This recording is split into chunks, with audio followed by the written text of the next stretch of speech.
મૂળને તમારા રૂપને તમે ભૂલતા નહીં તો દુનિયામાં કોઈ તમારું બાવડું નહીં પકડી શકે છે.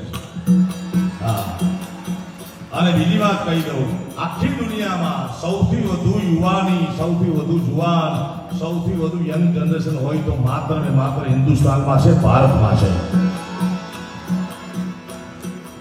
મોદી સાહેબે અમેરિકામાં કહી દીધું કે તમારે વ્યવહાર કરવો કરજો, બાકી શાંતિ રાખજો. એનું કારણ કે આપણી પાસે યુવાની છે અને યુવાનોને મારી ઘરબદ્ધ પ્રાર્થના છે મારા બાપ